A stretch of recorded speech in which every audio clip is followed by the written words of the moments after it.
अगर आप जो है रेडमी का टीवी खरीदने जा रहे हैं तो यहाँ पर मैं आप लोग को एक प्रॉब्लम बताने वाला हूँ।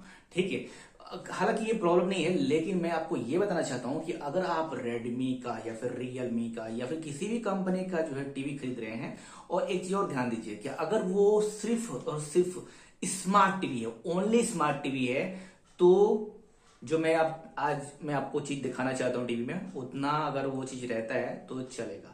लेकिन अगर आप एक एंड्रॉयड बेस्ड गूगल टीवी या फिर एंड्रॉयड ऑपरेटिंग सिस्टम वाला स्मार्ट टीवी खरीद रहे हैं, तो फिर आपको कुछ और ज्यादा ही सोचना पड़ेगा। नमस्कार दोस्तों, मैं हूं राम के प्रजापति, स्वागत है राम जी टेक्निकल चैनल में। आइए वीडियो को स्टार्ट करते हैं। तो दोस्तों, आप जो ये टीवी देख रहे हैं, ये सिर्फ और सिर्फ स्मार्ट टीवी बिल्कुल नहीं है। ये रेडमी कंपनी का स्मार्ट एलईडी टीवी है जो एंड्रॉयड ऑपरेटिंग सिस्टम पर बनाया गया है। अब इसमें प्रॉब्लम ये है कि अगर ये सिर्फ और सिर्फ स्मार्ट टीवी होता तो इस प्रॉब्लम में कोई दिक्कत नहीं होती। लेकिन मैं आपको बताना चाहता हूं कि ये जो टीवी है, अगर हम इसकी सेटिंग में जाएं थोड़ा सा, और मैं आपको दिखाना चाहूं तो मैं थोड़ा सा आपको दिखाना चाहता हूं इधर थोड़ा इसकी प्रेफरेंसेस में।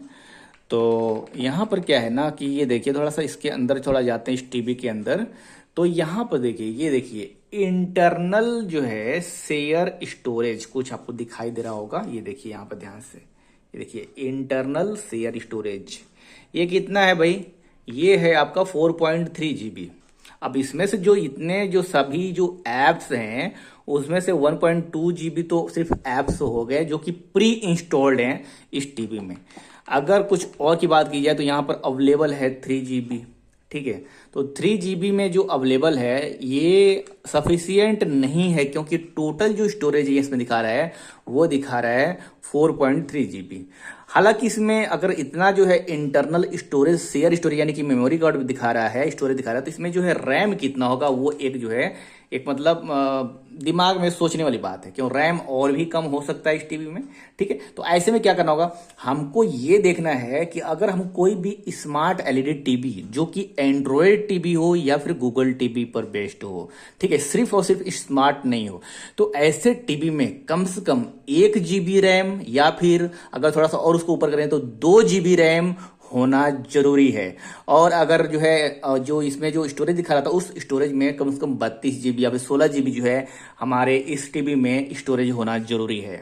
जब हम शुरुआत में अपने स्मार्ट एलईडी टीवी को चालू करते हैं, देखते हैं, ऑन करते हैं, टीवी देखते हैं, तो जनरली जो है अगर आप free dish set top box का इस्तेमाल करते हो कोई दिक्कत नहीं है। लेकिन जब एक आप स्मार्ट एलईडी टीवी में जो कि सिर्फ स्मार्ट नहीं है, उसमें आपको ऐप डाउनलोड करने का ऑप्शन दिया गया है गूगल प्ले स्टोर की साइड से, इस कंडीशन में आपको यह देखना पड़ेगा कि आपके स्मार्ट एलईडी टीवी में स्टोरेज पर्याप्त मात्रा में है कि नहीं।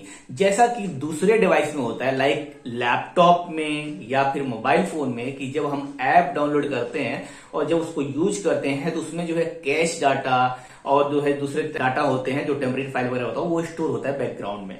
और उसमें जो है हम जब क्लियर नहीं करते तो हमारा मोबाइल फोन हैंग करने लगता है या लैपटॉप जो है विंडो का हैंग करने लगता है, तो हमको उसको क्लीन करना पड़ता है। उसी तरीके से ये जो स्मार्ट एलईडी टीवी है, जो कि ओनली स्मार्ट नहीं है, मतलब उसके साथ ही हमारे गूगल का पावर मिल रहा है या फिर एंड्रॉयड टीवी है, तो उसमें क्या है कि अलग से हमें अगर ऐप डाउनलोड करने का, इंस्टॉल करने का फीचर्स मिल रहा है हमारे टीवी में, तो ये सोचने की बात हो जाती है कि हमारे टीवी में पर्याप्त सफिशियंट जो है रैम एंड स्टोरेज होना जरूरी है।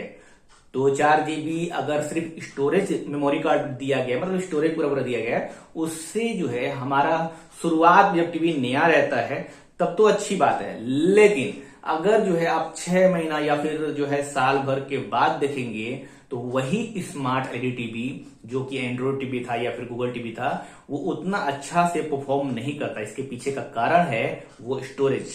ठीक है, तो आप क्या कर सकते हैं, अगर आपको टीवी देखना है तो आपको वो जो एप्स वगैरह है उसको डिलीट करना पड़ेगा, बैकग्राउंड में जो टेम्परेरी फाइल उसको हटाना पड़ेगा, कैच क्लियर करना पड़ेगा, सब कुछ पूरा रिमूव कर देना पड़ेगा। उसके बाद से आप जो है देख सकते हैं। ठीक है, वरना आपको क्या है, शुरुआत में ही जब आप स्मार्ट एलईडी टीवी खरीद रहे हैं उसी समय आपको एक अच्छा खासा जो है स्टोरेज को सोचकर चलना है कि अगर हमें जो है टीवी देखना है, कौन कौन से ऐप देखने हैं, कौन कौन से ऐप डाउनलोड करने हैं टीवी में, उसके हिसाब से हमारे टीवी में पर्याप्त स्टोरेज होना जरूरी है।